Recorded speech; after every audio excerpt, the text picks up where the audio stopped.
She's a great leader and she's visionary. I find my mother's story very inspiring. It's not just going to office, it's helping real people. A very sharp and a highly respected mind in the corporate circles. She's already 10 steps ahead. Leadership and her quality of her style of work. And looming large, like a phoenix. I mean, she was rising like a phoenix. The 2008 crash of the Lehman Brothers put the world economy in crisis. But there are always some who flow against the tide.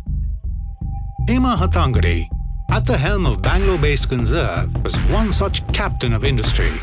In the 90s, when the Indian economy was opening, Conzerv, a company owned by Hema's in-laws, got a setback.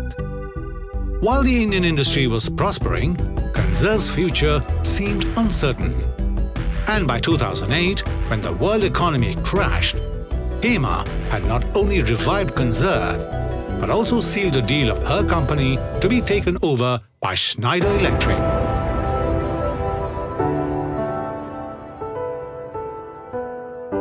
However, it was not as simple as it sounds. It was a long and arduous journey of courage and determination. As they say, talent or ability alone is never enough. It is what you do with it that matters. And Hema Hattangadi knew exactly what to do with it. It is her story. A story which is not about success alone, but what goes into becoming successful.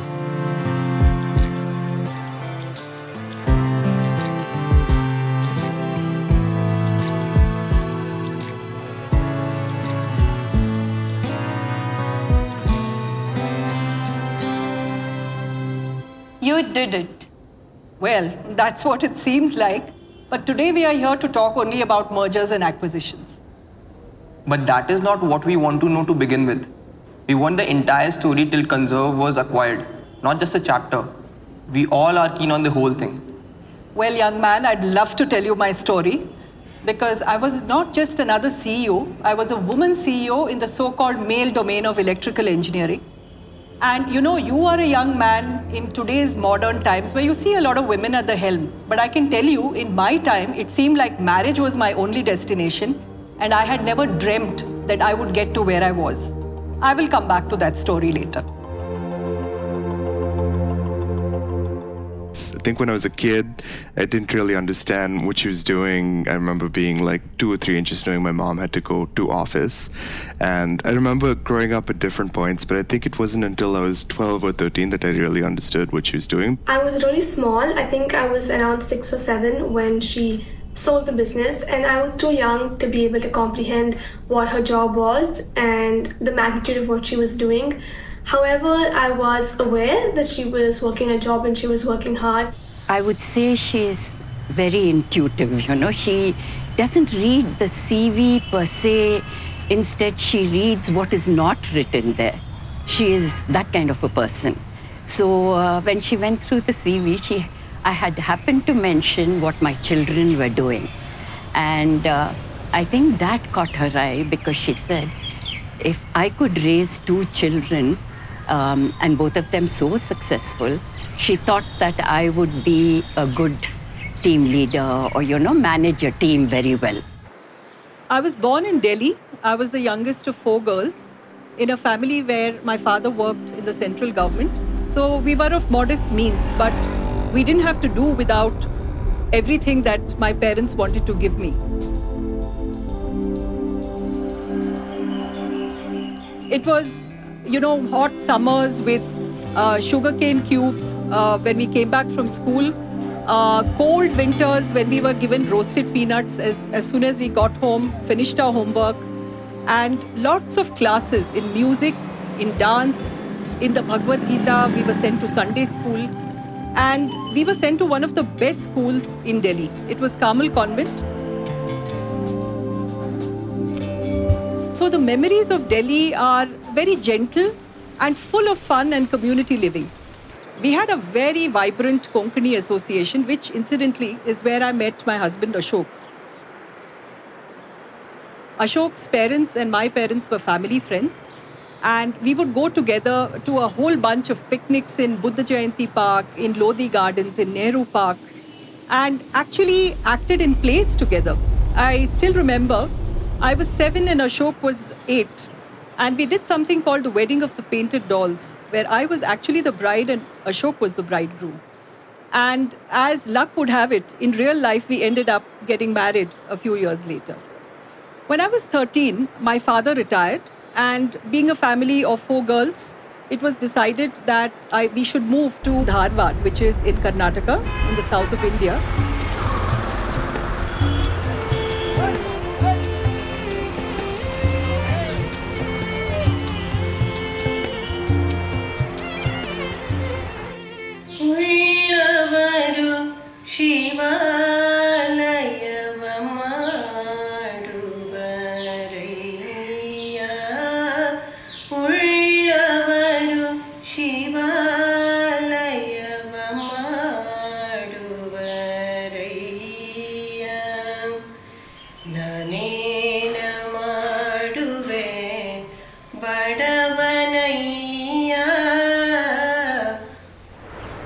Dharwad was a university town, At the time that we moved there, it was called a pensioner's paradise.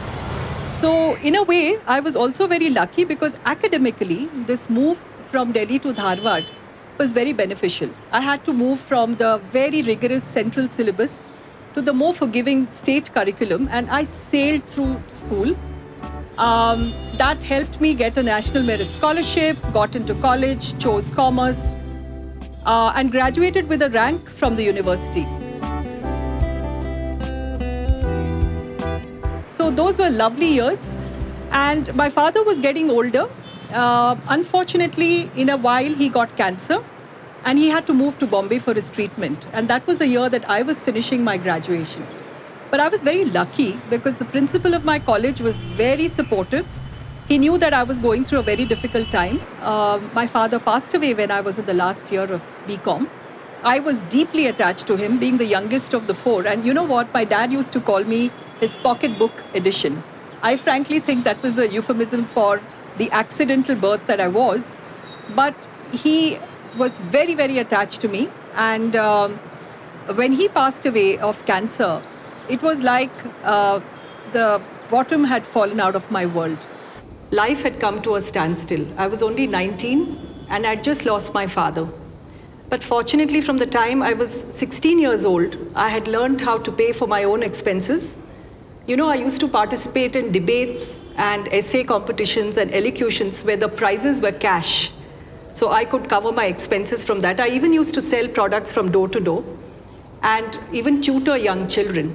And I think sometimes I feel, looking back, the foundation of Conzerv, which became a 100 crore rupee revenue company, was really laid on very, very humble means. Ma'am, we've heard you were married off soon. Is that really true? Yes, it was. And looking back, I now understand. My mother was widowed with 4 girls in the family to settle. A little bit after my father died, I married Ashok.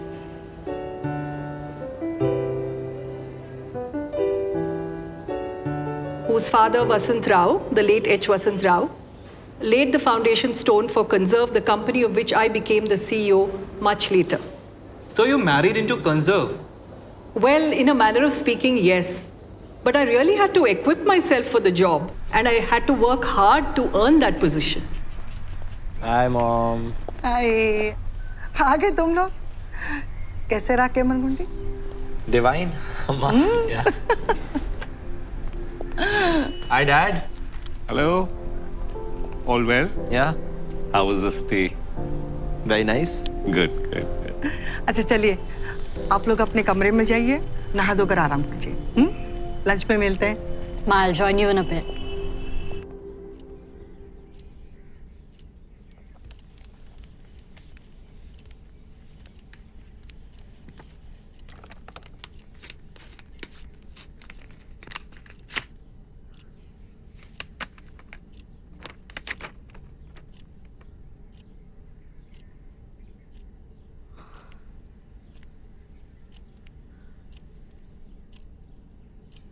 I got it. What? Austin, engineering. Austin, you're going to Texas. अभी तो हमारी शादी हुई और अभी तुमने बताया नहीं कि this was on the cards. मैंने ऐसे ही अप्लाई कर दिया था. I wasn't even so sure. और मैं अकेले जाने की थोड़ी ना सोच रहा हूँ. तुम भी तो साथ चलोगी. और अगर वीजा नहीं मिला तो you have your admission letter. तुम भी अप्लाई कर लेना MBA के लिए. देखो वैसे सिर्फ 2 साल की बात है. सिर्फ 2 साल. और इन 2-4 सालों में मुझे कोई और अच्छा लगने लगा तो? अच्छा. No chance. You are stuck with this boring engineer for life. Anyway, congratulations. Hope you're the best ever engineer to graduate from Austin. I decided to get a higher education in the US. I thought, that would be exciting to learn the latest technologies. At that time, seeing that we had to expand into newer markets, riskier markets, take on more people, invest more in advertising, marketing, it was no longer, sitting in a garage tinkering, it was no longer as hands-on as it used to be. And that's the point at which I think my father realized that the company was beginning to spread its wings, so to say.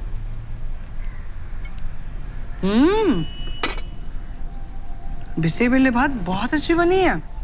Hema, तुम्हारी recipe हमारी family recipe से बहुत अलग है, मगर बहुत tasty है. Really good. Thanks, माँ. वैसे अभी रेसिपी बुक से सीखी है. अच्छा. हेमा, तुम सारा दिन घर का ही काम करती रहती हो. Why don't you do your MBA? I mean, तुम अशोक के साथ US जाके करने ही वाली थी. Might as well do it from here. Just join some good IIM or business school. You're a bright girl. Thanks, Dad. That's a great idea. I'd love to give it a try. तब तक अशोक भी आ जाएगा. और कब तक तुम हमारे oldies के लिए खाना बनाती रहोगी?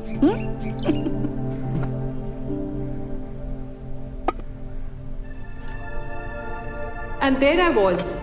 I just graduated from one of India's premier management schools, IIM Calcutta. And my first job was in an advertising agency. And I must tell you, I did rather well there. But around the same time, my father-in-law, H. Vasant Rao, set up Conzerv. It was a company that was set up to design and manufacture digital energy meters. And your journey towards heading Conzerv began as well? Really? You think it was that simple? I wish it were so. But you all know that to become the CEO of a company and to get to the helm of affairs, you really have to earn the position and you have to command the respect. So when I left my job at the advertising agency and joined the family business, I began with odd jobs. I was a fresher in the business, so I was asked to keep payroll for the shop floor people. I had to buy electronic components. I was nowhere close to being at the helm. I was not even considered a part of the top management of the company, and I had no shareholding. And that's when a series of setbacks started soon after I had entered the business at this stage. My husband's cousins had been entrusted with the job of selling our products on a sole selling basis. And in a little while, they came to us and said that we should merge with them, and if we wouldn't agree, then they would terminate the contract and become our competitors. And I must tell you, in the family, I was the only one, I think, who felt that this was not a good position to be in, because we as the family had the intellectual property. So being the villain of the piece, I said no, and they terminated the agreement and became our competitors overnight.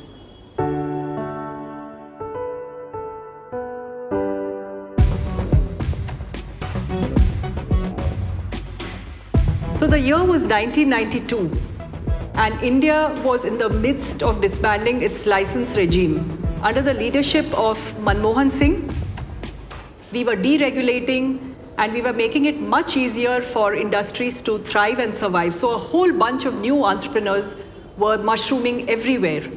But we at Conzerv, on the other hand, were staring down the barrel of a gun.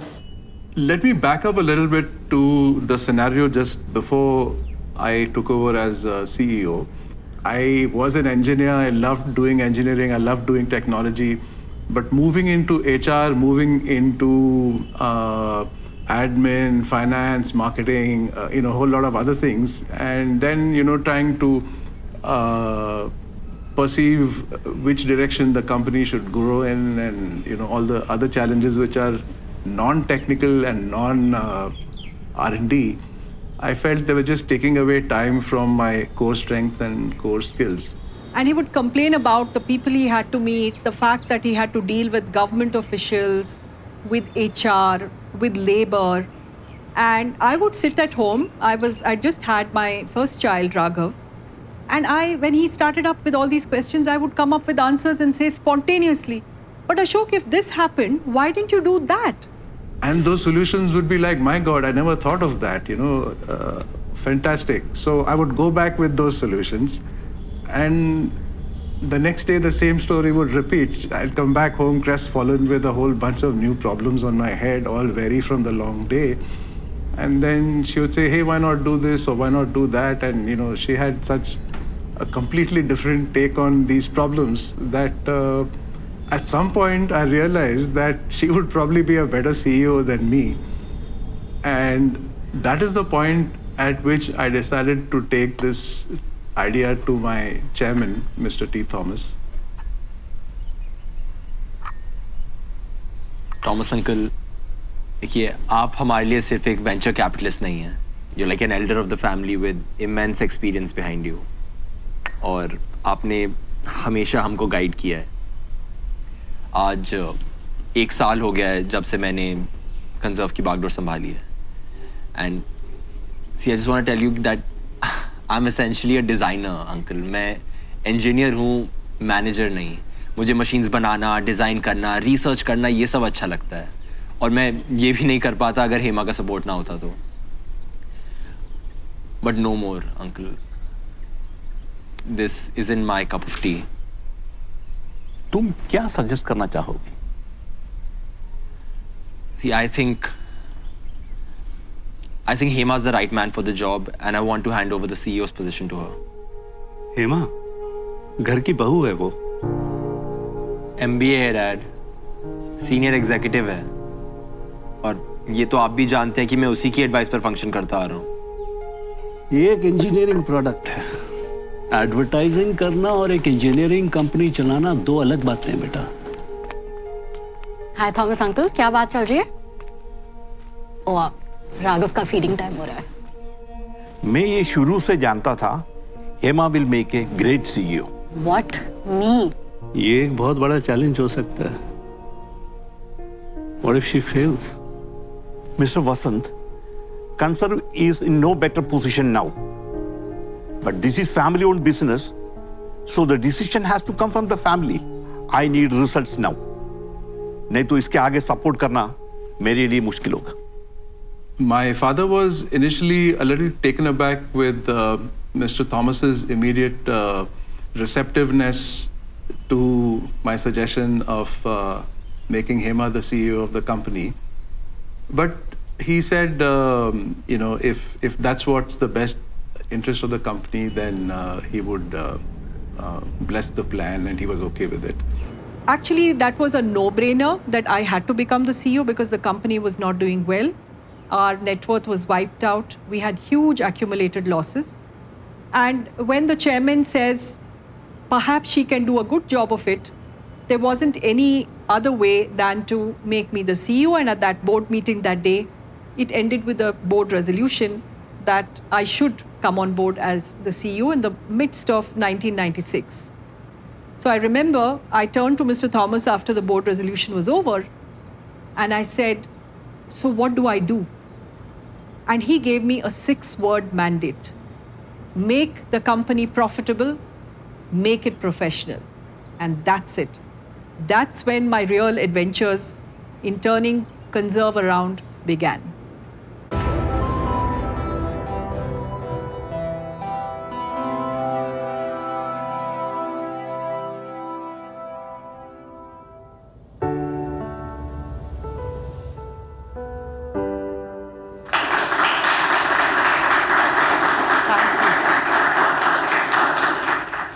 You know, as the CEO of Conzerv, I was lucky to get the opportunity to go and attend the advanced management program And I did think to myself, from Dharwad to Harvard, not bad.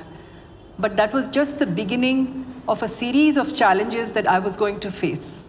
There's a sudden thrust of a whole lot of decisions on her shoulders. Nevertheless, it wasn't easy to sort of just jump into the leadership role. She had to spend time with Raghav. She had to spend, time away from the business at home. That's the point at which Mr. Thomas said, you either need to be a CEO or you need to cook. I had a job to do. I was at the helm of affairs, and I had to take control of the situation and turn the company around. I was ambitious. I had been waiting in the wings for a long time to do this. And at that point, I think my father could see that Hema was actually really cut out to be a leader, because she went about making a lot of changes which enabled tremendous growth within the company. As a woman in a man's world of electrical engineering, I was sneered at. People would give me looks. And as a woman, I was assumed that I was a failure until I proved myself. In fact, I think my journey from sales girl to CEO was really baptism by fire. ये क्या है madam? Metre जो हमारी company conserve बनाती है, ये नया digital meter है जो पुराने एनालॉग मीटर से ज़्यादा एक्यूरेट रीडिंग देती है। तो आपको भेज दिया बेचने के लिए, और कोई मिला नहीं क्या? जी? क्या दाम लगाती है आप इसके? 70,000। अयो, 70,000 है? ऐसा क्या इसके अंदर है? मैडम, इसके अंदर जो पार्ट्स है, वो सब गोल्ड के है क्या? जरा खोल के तो दिखाइए। अयो, इसके अंदर तो बहुत माल है। आप एक काम करो मैडम, इसके अंदर जो पार्ट्स है वो एक एक का मेरे को दाम बताइए। ये 3,000।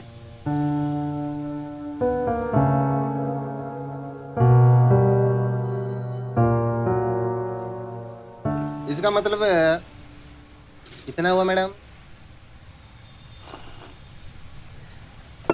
30,000। और आप कितना बोल रही है? 70,000। आप 2 गुना प्रॉफिट कमा रही है, ये मामूली से मोटर पर। आप तो लूट रही है ना मैडम। जिसका काम हो ना वही करेगा तो अच्छा, ये आपका बस का बात नहीं है। आपको नहीं लेना है मीटर तो ना ले, नुकसान आपका है। आप नहीं तो मीटर मैं मार्केट में कहीं भी बेच दूंगी, मगर आप कुछ समय में आउटडेटेड हो जाओगे। लोग ये पुराना मीटर खरीदना बंद कर देंगे। She was introducing us new product, digital meters. So I felt that now time is coming for digital, and then we started buying also. Complete the task she has taken, and she will not give up and quit. And in course of my dealing with her, I felt it, and I really sighed also, said that she has fulfilled her dreams. Mr. Thomas's mandate to me was very simple. Make the company profitable, make the company professional. But it turned out to be a really challenging task. The first thing that I had to do was to change the culture of the company. Remember, it had started out as a family-owned and family-managed business. So, although we had never intended it to be so, the culture was almost feudal, where sometimes the family came first, but never intentionally. So the first change was that. Bring in professionalism in the way we deal with external and internal customers. The second thing, and I think that was a much bigger challenge for me, and I must say, in all honesty, that's the area where probably I made the most mistakes. And that was about finding my own voice as a leader. Should I be confident? Should I show people that I have what it takes? What style, what persona should I adopt? And this was my first job. And in my first job, I had straight away been catapulted into the role of a CEO. Not easy. But fortunately, I think that tremendous sense of relief that I could be put in a place where I could solve the family's problems, that was one feeling. The other was I felt this tremendous sense of responsibility on my shoulders. The fact that I had to get this company profitable for the first time after the venture capital investors came in. And the fact that I had the freedom within limits to do what it might take. Because of this whole bunch of factors, I think I became like an ink blotter. I was a sponge. I would go to my neighboring industry CEOs and ask them, how do you handle this situation? What do you do for quality processes? How do I get people who are not willing to document systems? How do I get them to do that? And so on. That was a very, very important phase in my life where I think I was in receive mode and not send mode. I was listening all the time.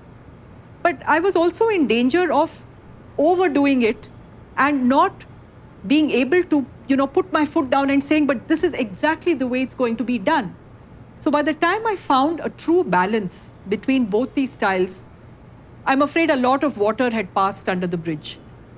While we did have a fairly continuous run of profits, we were making dividends, the investors were happy.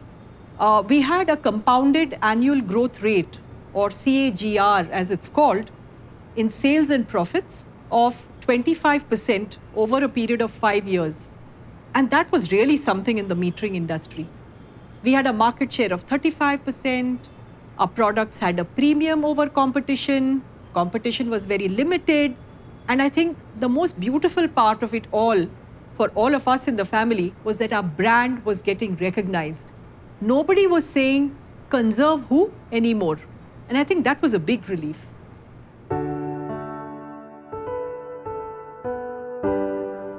I have to tell you a little bit about the fact that our company had zero tolerance to bribery and corruption. Ma'am? Sundar, sorry, I'm a bit busy right now. Bolo jaldi, kya kaam hai? Ma'am, growth. मेरे और मेरे जैसे और employees का conserve में क्या future है? Annual पे hike 10% after all that hard work. Well, you're doing great. तुम already manufacturing unit के head हो. As we do well, you'll do well. So now just keep at it. Ma'am, diversification के बिना we cannot grow. और आप state electricity board को tariff metre नहीं बेचना चाहती. क्यों? आपकी जिम्मेदारी नहीं एम्प्लॉइज वेलफेयर. आपने देखा नहीं, इंडस्ट्री का हर सर्वे कहता है एसवी का एक ऑर्डर 1 करोड़ का होता है वर्सेस इंडस्ट्रियल कंज्यूमर्स का एक ऑर्डर ज़्यादा से ज़्यादा 1 लाख का होता है. अगर आपको बिजनेस करना है, प्रॉफिट कमाना है, तो सब कुछ ट्राई करना पड़ता है. इसमें सही गलत का सवाल कहाँ? भगवत गीता भी कहती है, what keeps us from our goals is not obstacles, but having smaller goals.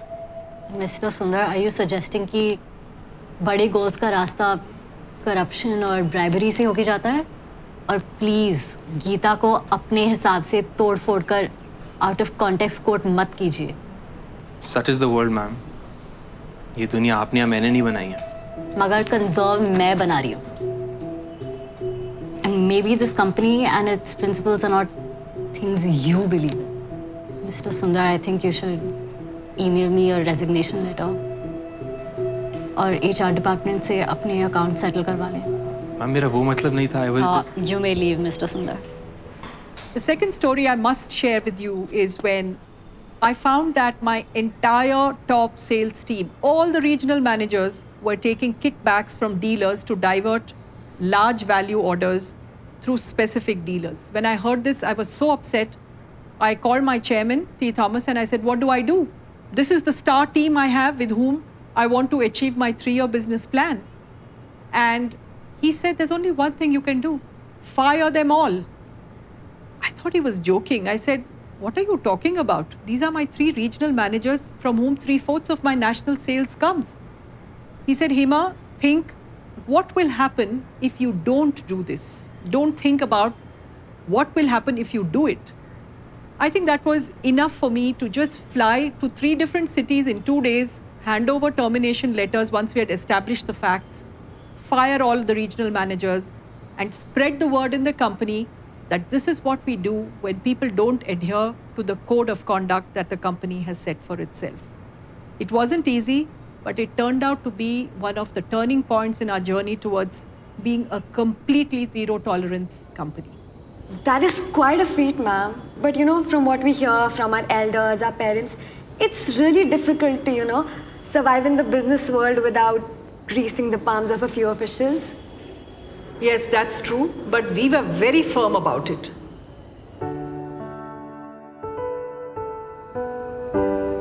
But what were the designs you mentioned that took Conzerv to a different orbit altogether? So in innovation, Conzerv did a lot of things which were very unusual. The first thing that we did was, we always worried about how can we spark the creativity in the minds of people. We actually did something called intellectual capital rating of the business, which apparently not more than 25% of the world's largest Fortune 500 companies do. And we were a tiny little company in India and we decided to do it. Why did we decide to do intellectual capital rating? It was basically an evaluation of the intangibles, including the intellectual property that we were creating. And where does intellectual property come from? It comes from the innovation storehouse of the company which Ashok was driving. One of the other things that we did, apart from this rating, which actually showed that we were at a very, very high end at the 95th percentile of innovating companies in the world. One of the things that we did was this.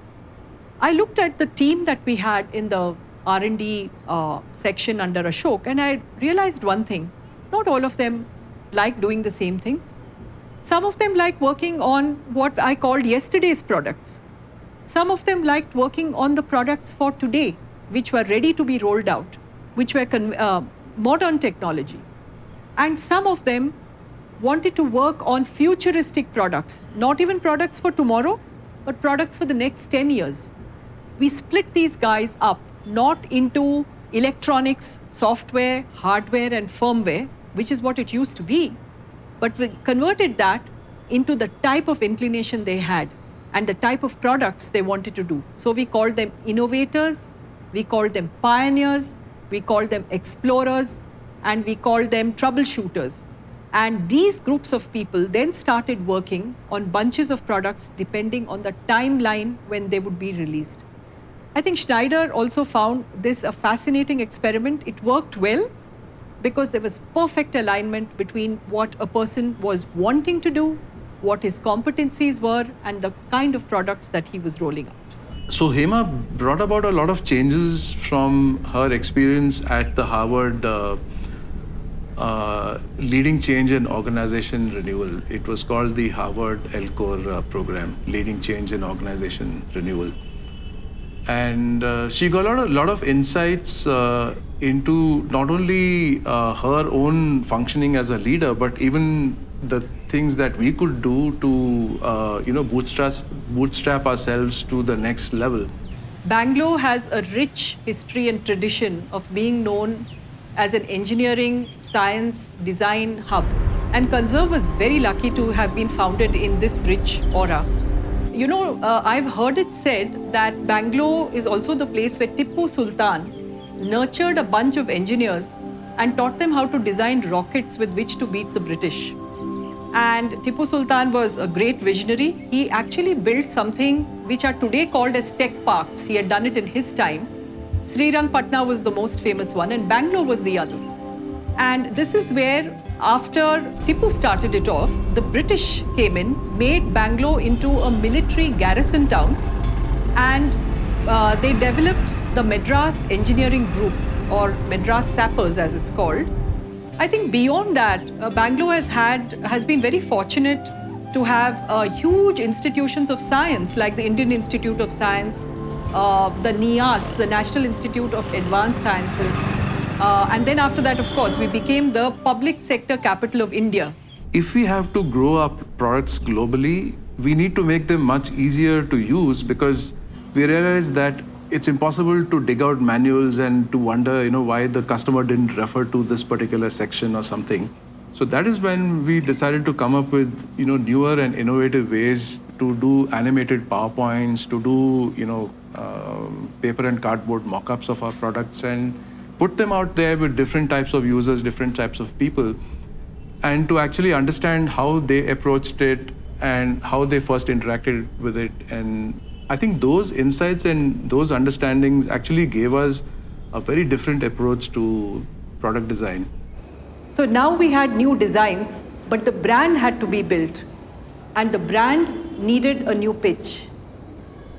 The idea, I was toying with this, thinking about how there is this one device that can, or that does multiple things for the user, And the image of a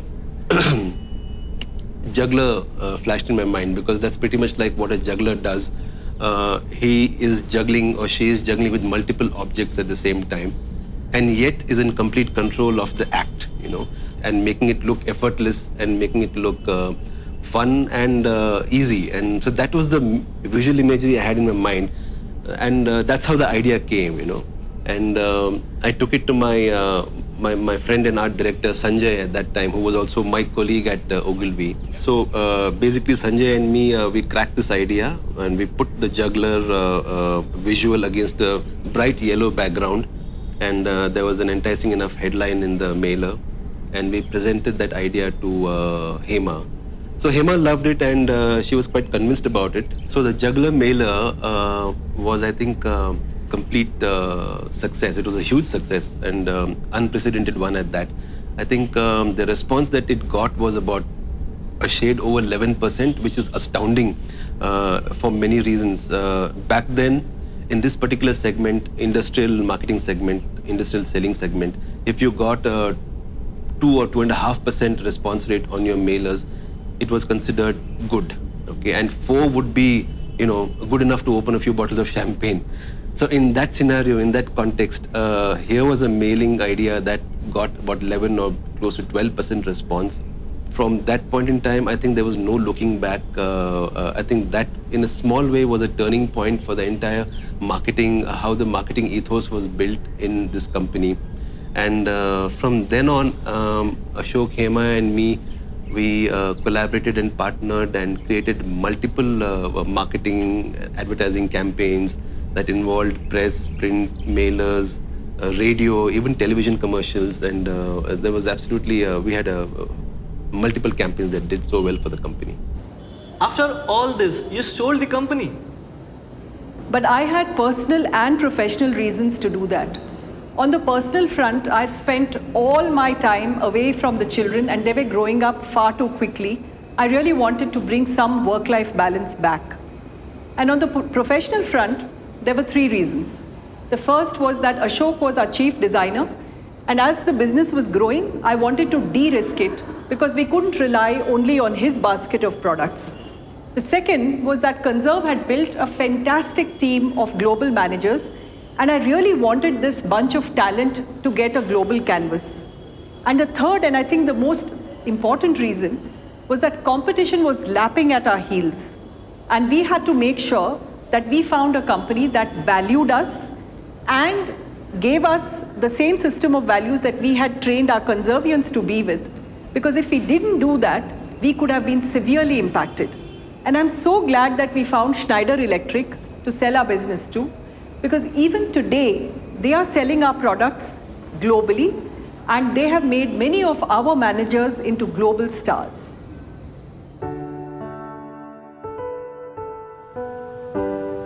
So people ask me about work-life balance. And the honest answer to that is I had to sell the business before I got work-life balance. And then people ask me, what did you do beyond Conzerv? What are you doing now?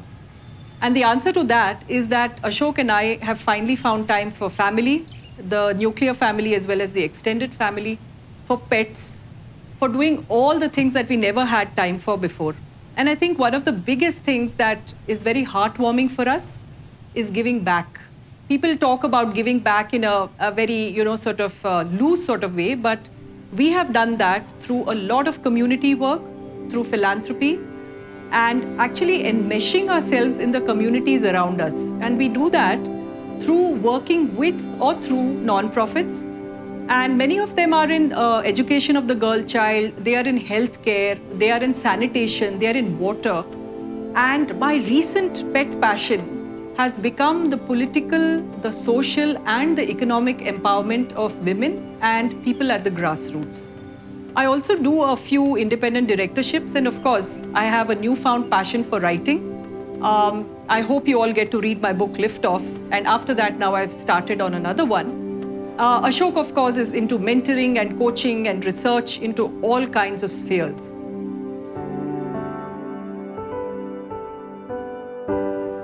Ashok has been called an engineer's engineer.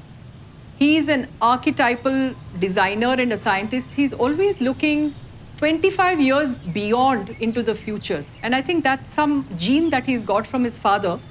Because as I said, his father had a vision for energy conservation when people were being incentivized to come forth and take more power from the electricity board. Ashok is like that. When he designed our products, I frankly used to get a little frustrated because I was the customer-facing person. I'd get frustrated with the pace at which the design was going. And I'd say, why do you have to think about if one day we sell this product in the US? And I'd say, we are barely growing in India. Why are you thinking so far ahead into the future?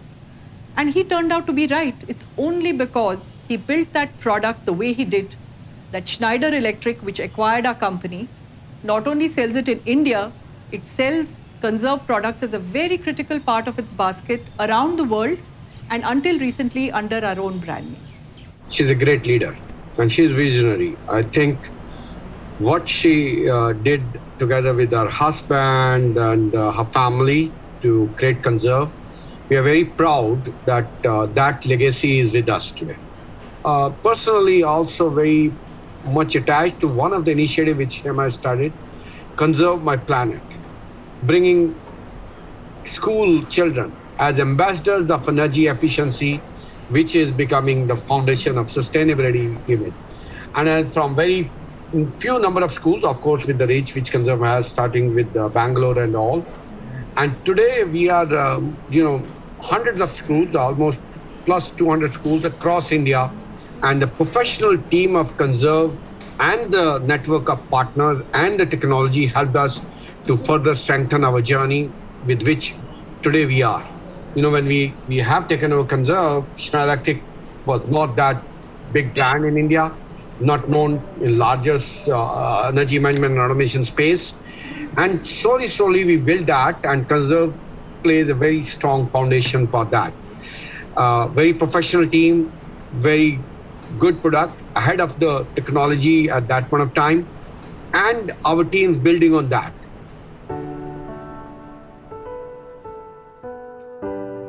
In 1996, when they were just celebrating the achievement of 1 crore turnover, since then I continued my journey until Conzerv merged with the Schneider Electric, and by then I was senior manager marketing. Major initiative which Hema introduced is the management development program, which helped us to grow from junior executive level to the senior leadership level. I joined as an accountant in a Conzerv. Hema is very dynamic, and her leadership only helped to make my career actually. In the year of 2001-2002, she managed to go for SAP. She thought that we will go for the SAP ERP. So since we have that SAP properly implemented in system, it also helped to the migration. So during that migration also, I involved in many auditing process, system audits or finance audit. This really helped me to improve my careers, especially on my business process knowledge in SAP. When we talk about the growth story of Conzerv, definitely it reflects on Hema's leadership and her quality of her style of work. It was a combination of a small company, the advantage of a small company, which makes it flexible, as well as professionalism of a large organization. It was a mix of both. It was like working for a family. How the company grew from small turnover of 6 crore up to 100 crore within a span of about 10 years was a wonderful experience. Her transparency and ensuring that there is no corruption in the organization, that was something which was something to be proud of. We were actually woken up by a phone call from, I don't remember who it was, but one of my father's colleagues. And so I think she was asked to switch on the television. And so that is when we learned the word tsunami. I mean, that is the time it got introduced to geography textbooks as well. I remember she just broke down. She didn't know what to do because we were young, and I remember looking at her. We didn't know, and my brother was 10 at that point. So we just couldn't emotionally support her as well. So that is when, Conzerv stepped in, and I think Mrs. Hema also, she actually visited our house, and she had come home. Gradually when ma'am, I think she spoke and she got to know these are the financial commitments as well. And my father, I think, again, the house was mortgaged, and again, the car as well was on loan. They promised me that, you don't have to worry about the loans. So if we clear the loans at a stretch, so at least the house and the car, all of that belongs to you, and then hereafter. So as we would like to support you financially so that your children can have good education. Each year, I think ma'am, it was on December 26th, so ma'am would call and speak to my mother and ask about our well-being, what we are doing, the kids are up to, and that kind of reassured. So even my mother felt like, no, she is not alone. So somebody is there, and that immense gratitude which comes, it is not just monetary. There's something much beyond it that comes, when you step in as a family. And I feel, I think we are extremely lucky that way. What a miracle that is, to be associated with people who are that compassionate and empathetic.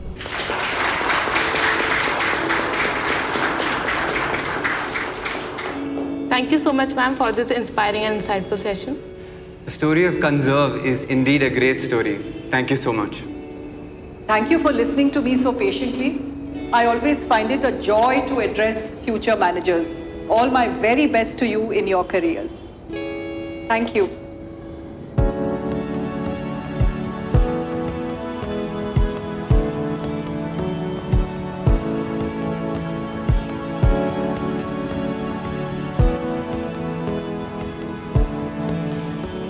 In the final analysis, we built Conzerv rather like one builds a family. Ashok and I were fiercely demanding but deeply caring. And all of that happened because of the bond and the mutual trust and respect that Ashok and I have shared, especially through those 12, 13 years of building the business to become part of a global giant today. In fact, I think it is because of that culture that we created that there was a sense of ownership, of everybody being a part of one big family, and of course the great products that Ashok had designed that helped us to catch the eye of a company like Schneider, which not only sells all the products that we designed as part of its global basket today, but also has promoted many of our key people that we left behind with them as global managers, and they have become stars wherever they are. When we look back, we realize that we've created a huge community of friends and a network which is spread across the world now. And I remember that at one time when it was not so easy, our chairman T. Thomas always told us, Hema and Ashok, I'm so glad that each of you is doing what you are, that Hema is doing marketing and everything other than design, and Ashok is doing design. The day you two decide to switch roles, it would be a disaster.